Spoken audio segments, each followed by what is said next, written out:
Sir, এই গৃহ নিৰ্মাণ কৰিব লওঁতে আমি হয় যে বাস্তুৰ নাগ শুদ্ধি চাব লাগে, হয় বাস্তু নাগৰ দিশ অনুযায়ী হয় কেনেকৈ গৃহ নিৰ্মাণ কৰিব লাগে বাস্তুৰ নাক তিনিমাহকে এটা এটা ডিৰেকশ্যনত মূৰ দি শয়ন কৰে। হয় বাস্তুৰ পেটত হুম, আমি ঘৰ নিৰ্মাণ কৰিব লাগে।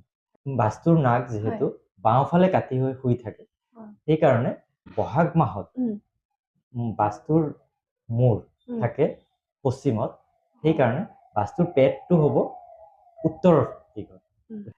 বহাগ মাহত যদি কোনোবাই ঘৰ নিৰ্মাণ কৰে তেনেহ'লে উত্তৰত ভেটি হ'ব লাগিব, ভেটিটো উত্তৰত হ'ব লাগিব, উত্তৰত মানে হ'ব লাগিব, নাগৰ পেটত হ'ব লাগে, পেটত হ'ব লাগিব।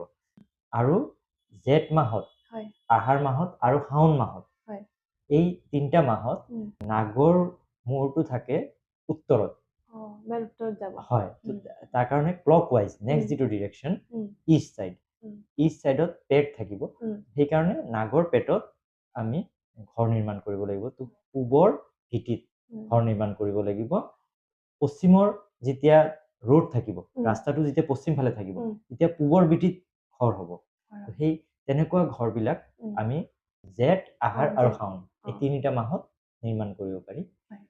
তাৰপিছত ভাদ, আহিন আৰু কাতি এই তিনিটা মাহত নাগৰ শিৰটো থাকিব পূব ফালে। তাৰ ক্লক ৱাইজ যিটো ডিৰেকশ্যন দক্ষিণ দিশত আমি ঘৰ নিৰ্মাণ কৰিব পাৰোঁ। এই তিনিটা মাহত সদায় যে প্ৰত্যেকটা মাহতে যে আমি কৰিব পাৰিম তেনেকুৱা নহয়। ভাদ হয়, কিছুমান মাহত নোৱাৰি, যেনেকে ভাদ আৰু আহিনত গৃহ নিৰ্মাণ ইমান এটা ভাল নহয়, শুভ নহয়।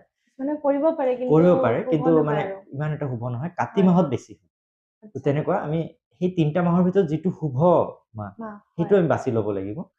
নাগৰ যেতিয়া পূবত মূৰটো থাকে সেই সময়ত এই ভাদ, আহিন, কাতি, তাৰ ভিতৰত কাতি মাহত বেছি ভাল। আৰু কাতি মাহত আমি দক্ষিণৰ ভেটিত আমি ঘৰ নিৰ্মাণ কৰিব পাৰোঁ।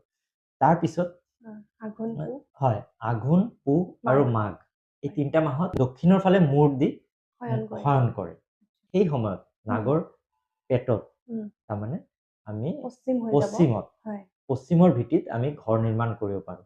পূবমুৱা ঘৰ আমি নিৰ্মাণ কৰিব পাৰোঁ পশ্চিমৰ ভেটিত। হয়, আৰু সেই তিনিটা মাহৰ ভিতৰত আঘোণ মাহ, আঘোণ, পুহ আৰু মাঘ মাহৰ ভিতৰত আঘোণ মাহটো বেছি ভাল হয়। পুহ আৰু মাঘটো অকমান হয়, পুহ মাঘ মাহতো যদি কোনো ভাল ডেট থাকে তেনেহ'লে কৰিব পাৰি, কিন্তু আটাইতকৈ বেছি ভাল হৈছে আঘোণ মাহ।